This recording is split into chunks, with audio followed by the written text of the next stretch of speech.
The cultural archetype of the woman who saves the broken man was highly glamorized in yesterday's society. And whether we like it or not, it still exists subtly and explicitly in today's high-pressure and highly visible world.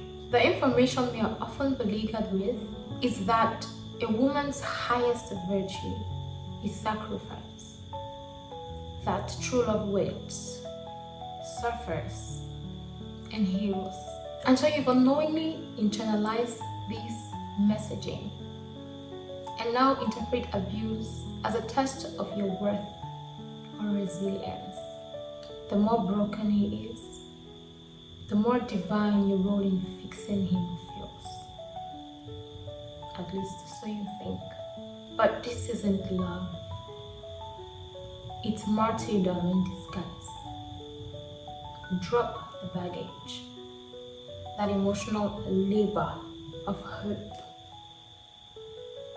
You stay thinking that you can mend, father, mother, fix, rescue, and heal them. But you cannot bleed yourself wholly. And love is not rehab. Get out of there before they kill you. Get out of there before they blow your brains out. That beautiful version of him that you once knew may never come back. It may have never even been his resolve.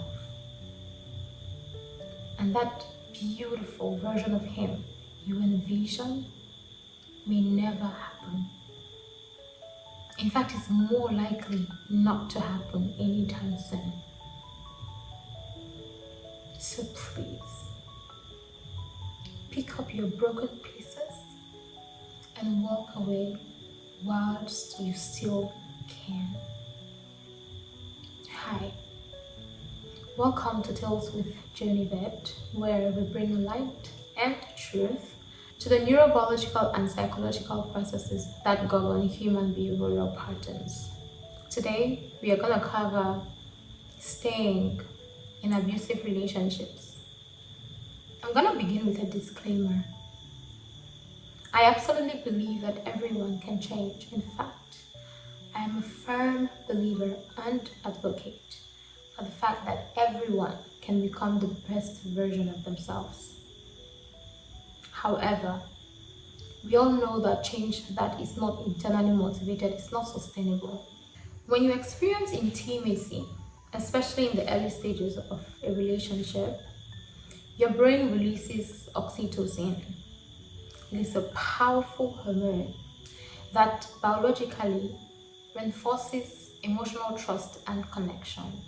If this bonding also occurs within intense emotional cycles of fear, sex, comfort, and confusion, your brain also floats with dopamine, the reward hormone, and cortisol, the stress hormone.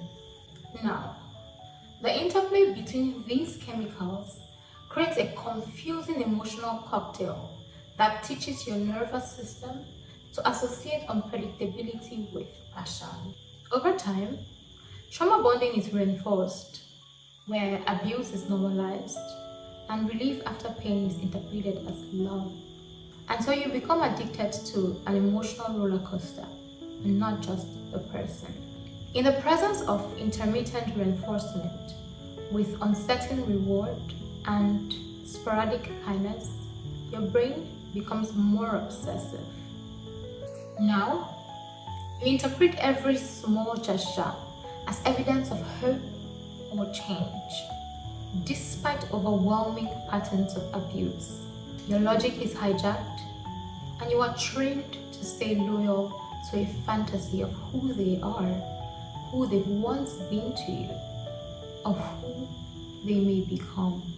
Biologically, your brain's prefrontal cortex, responsible for long-term planning, can override present danger, especially when it is fixated on the potential of a partner. Also, Your brain is remarkably capable of editing history to protect emotional investment.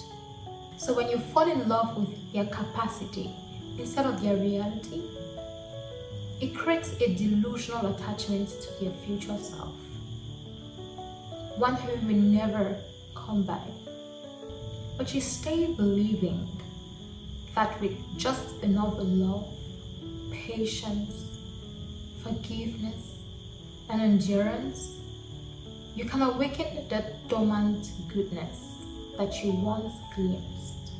There's a cognitive dissonance reduction, and now your mind tries to resolve the gap between who they were and who they are now, whilst dismissing present evidence as temporary. Remember that your brain also adapts itself to repeated experiences.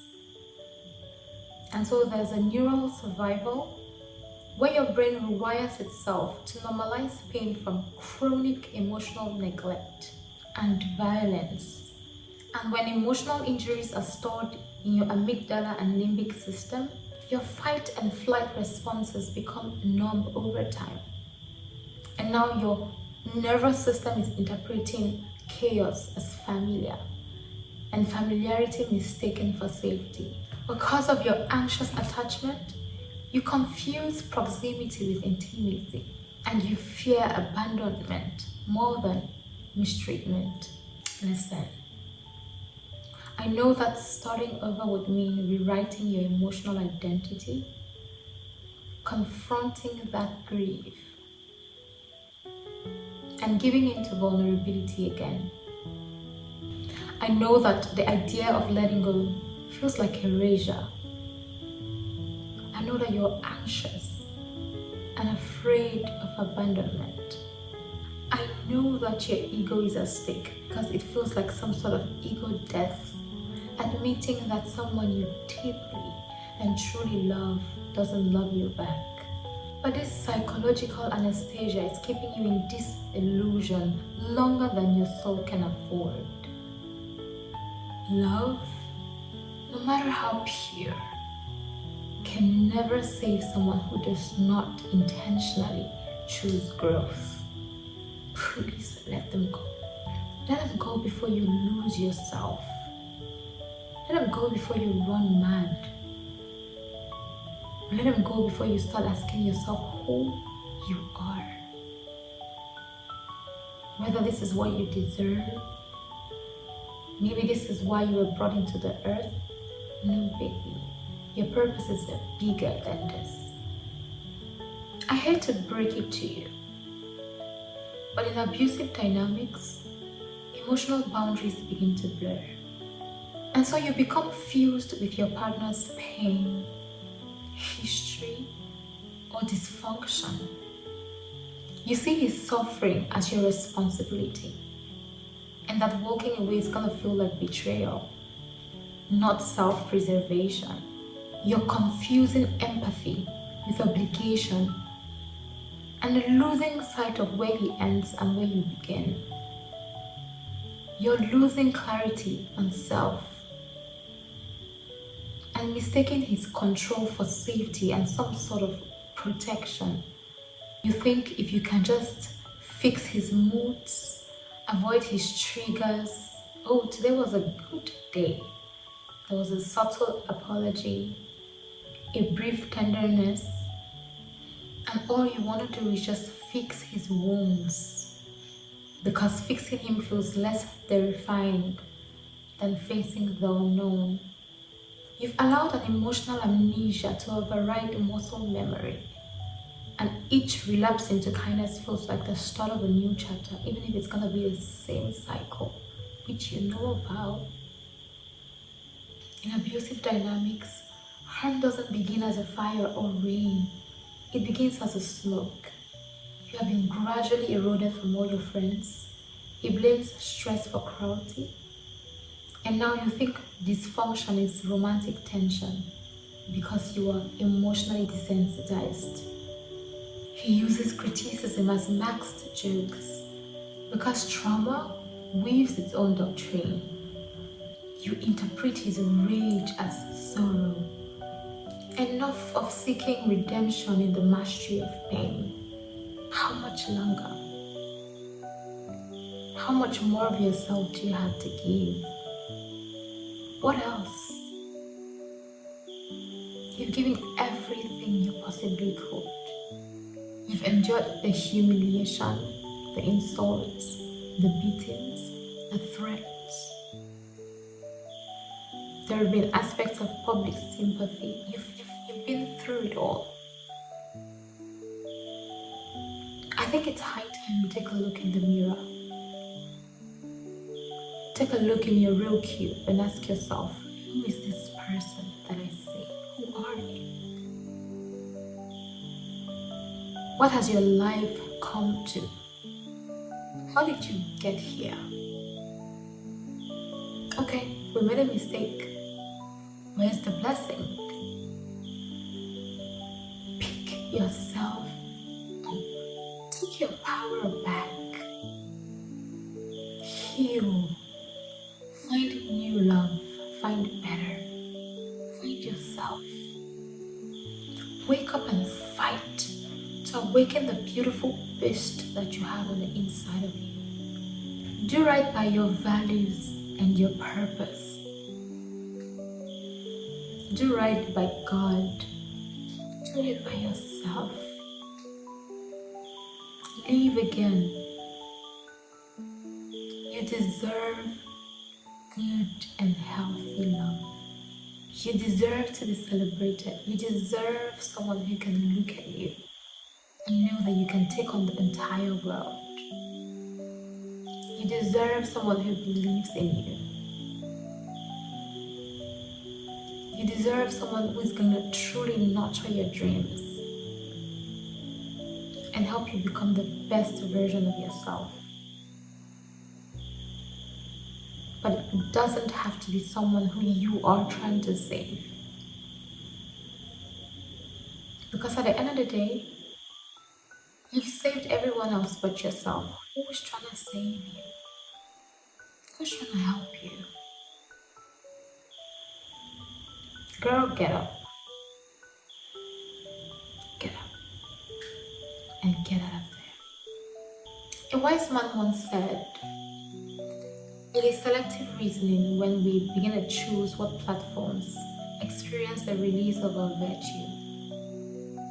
In other words, the deliberate curation of context where we express or display our virtue suggests a nuanced form of selective reasoning, where moral expressions become contingent upon external validation rather than internal conviction. I need you to go back to the drawing board and ask yourself if you grew up in environments where love had to be earned through self-sacrifice, silence, or survival. Because maybe you are repeating a pattern of conditional affection. Maybe your desire to heal is a disguised desire to finally be loved, or the identity that makes you valuable only when you're needed. And so you feel indispensable if he's emotionally erratic, dependent, nonchalant, broken, and your fear of not being needed feels more threatening than enduring cruelty. So your role has become your prison. That grief is just too heavy to face, and you're mourning an entire future. You keep postponing the heartbreak, hoping you would salvage just enough to justify the pain. I hear that in spiritual and religious settings, women are often taught that suffering in silence is sacred, that endurance equals loyalty, and that patience will redeem the pain. Well, I hope you know that Osinachi of Ikuame, Ikuame, you are the living God, oh, yes, ain't no one like you. The Nigerian songstress and worship minister died because her pastor and family members kept telling her that go on and pray. You really don't want that to be you, trust me. Because guess what? The man who killed her is somewhere in court appealing. Her life has ended. Her children maybe have no hopes of having the future they once dreamt of, let alone being emotionally stable children. You have so much to lose. I really want to be kind with my words. But this is a reawakening. I need you to wake up to your reality. Stop waking up every day with the intention of deluding yourself. They used spiritual language and scripture to excuse his cruelty. God doesn't like or permit divorce. We've all fallen short. You're supposed to submit. And boom, she was wild for self-doubt and stayed to her death. You've been in that illusion of being the one who made him better, the turning point, the muse, the miracle. I hope this message helps you find yourself. I hope this message gives you the strength you need to get out of an emotional roller coaster. It's gonna be so hard, I know. Because you've poured so much into this. You've given so much. You've given everything you could possibly give. Your mind, your body, your finance, your reputation, your ideas. You've given yourself. But it's high time someone else poured into you, poured healthy into you, poured goodness into you, poured life. I know you also fear that people's speculations that the relationship was never gonna last may be coming to reality, and leaving is gonna feel like defeat. But trust me, your life is much more important than public image. And if today is the day you wake up, may you rise with grace and honor. And may your living become the most sacred act of self-love you've ever known. You're not weak. You're not crazy. You are rising. Thank you. See you in the next video. I belong to you. I belong to you. I belong